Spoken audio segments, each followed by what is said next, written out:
Dan di studio sudah ada beberapa teman-teman kita dari komunitas Ayo Main. Sudah Ayo ada Main. Ayo Main, sudah ada Kak Awam. Selamat pagi Kak Awam. Selamat pagi. Ada Kak Rifa, selamat pagi. Selamat Dan pagi. ada Kak Ade Nita. Selamat pagi. pagi. Masa muda dipanggil kakak? Juga Kak Rama dan Kakak Niko. Masa tante gitu. Kakak aja dah. Nah ini merupakan komunitas Ayo Main ini merupakan satu komunitas untuk belajar ya dengan cara mendongeng. Dongeng. Bisa tolong diceritakan lebih dalam lagi tentang komunitas ini? Monggo. Gimana? Oke, kalau Ayo Main sendiri sebetulnya sederhana saja. Yes. Kami itu adalah ajakan untuk bermain bagi keluarga Indonesia, khususnya keluarga Indonesia ya. Kemudian dalam rangka bulan Ramadan ini, Ayo Main menggelar satu program yang disebut dengan Dongeng 1000 Bulan. Ya. 1000 bulan. Kebetulan Dongeng 1000 Bulan ini salah satu konseptornya adalah Adenita ini. Oke. Dan kami mendaulat ke Awam untuk berpartisipasi di Dongeng 1000 Bulan ini. Mungkin semuanya happy Oke. mukanya. Semua terlibat ya? Iya, terlibat. dengan Oke. senang hati. Dengan senang hati Gimana dong. tuh bisa terlibat awalnya? Oke. Sebenarnya sih ide awalnya Dongeng 1000 Bulan itu saya tuh punya ide untuk menyambut Ramadan di rumah untuk anak gitu ya. Gimana sih caranya menghidupkan suasana Ramadan dan itu anak tuh terasa gitu. Kalau orang dewasa kan tahu bahwa Ramadan tuh bulan yang sangat spesial gitu. Nah, untuk mewujudkan spesialnya pada anak tuh gimana sih? Nah, saya kebetulan udah 2 tahun terakhir selalu menyambut Ramadan dengan kegiatan bermain bersama di rumah sama anak. Salah satunya tahun ini saya pengen ada yang spesial, itu pengen dongeng. Oke. Karena dongeng kelas rumahan, saya pengen ngundang lah dongeng profesional. Waktu itu gitu, jadi Kak Awam saya undang ke rumah sama anak saya dan teman-teman komplek di rumah bikin satu dongeng judulnya Dongeng 1000 Bulan. Awam ditarik. Makanya ternyata Gitu. kita punya visi yang sama gitu untuk menghidupkan dan menyemarakan suasana Ramadan ini untuk anak-anak supaya mereka juga zaman dulu kan kalau menyambut Ramadan tuh senang banget gitu ya, Yes. ada sesuatu yang heboh gitu. Betul, Tapi kondisi saat ini kira-kira bentuk kehebohan apa sih gitu yang bisa menimbulkan suatu Semangat nih, spesial Teh. gitu Benar. di bulan Ramadan dan mereka bisa ingat gitu loh.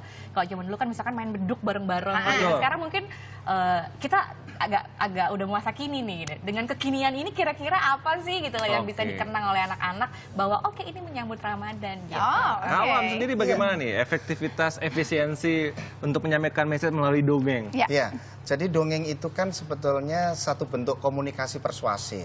Jadi kalau orang sudah menggunakan komunikasi persuasif itu mudah karena komunikasi di mana mudah diserap, kemudian juga efektif untuk ada satu timbal balik ya. Nah, disinilah dengan dongeng 1000 bulan ini di bulan Ramadan ini tentu saja ini memberikan satu pesan ya, kekuatan sehingga anak-anak itu satu tidak terasa ya merasa. Terus kemudian juga mereka message atau pesan-pesan tentang Ramadan ya dan cerita-cerita Islami itu tentu saja mudah untuk mereka terima. Betul. Gitu. Nah, padahal manfaat dari dongeng sendiri itu kan banyak ya. Salah satunya yaitu untuk memberikan pesan, kemudian mengajak keceriaan, bermain karena mendongeng sendiri juga bermain sebetulnya. Bermain peran ya. Yes. Nah, kemudian juga yang paling utama bahwa bercerita itu juga dapat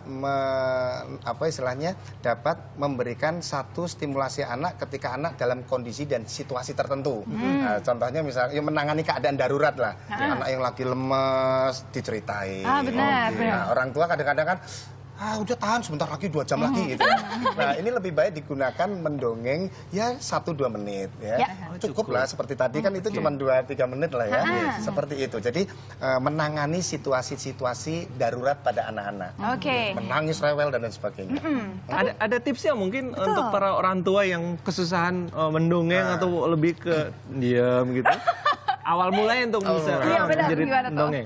Saya yakin semua orang tua nggak ada yang pendiam di depan anaknya. Ya. Itu udah pasti ya. Setuju. Di depan anaknya. Ya. Yang kedua, yang penting banyak referensi cerita. Orang tua itu kadang-kadang kan seperti saya sendiri ini kan juga malas baca. Nah, itu yang kurangnya referensi.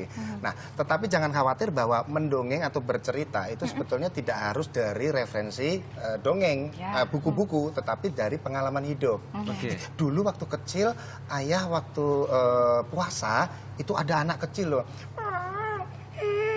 Aku nggak kuat nih, matahari kok nggak ya ke barat-barat cepetan gitu loh, biar cepet berbuka misalkan gitu ya, Oke. sambil dirubah suaranya sedikit. Karena semua orang pasti bisa merubah suaranya, cuman nggak dibiasakan. Iya. Harus terbiasa ya. Harus bisa. Nah, kalau misalnya begitu, itu kan satu hal yang sangat menarik sekali. Nah, pastinya yang di rumah ini, orang tua di rumah kayaknya, pengen Iya. ikutan. Bagaimana cara mereka bisa langsung ikut dengan komunitas Ayo main. ini? Syaratnya apa aja? Sebenarnya tidak ada syarat. Kami memang terbuka untuk siapa saja yang mau ikut main dengan Ayo Main. Tinggal follow akun sosial media sosial kami ada di Instagram.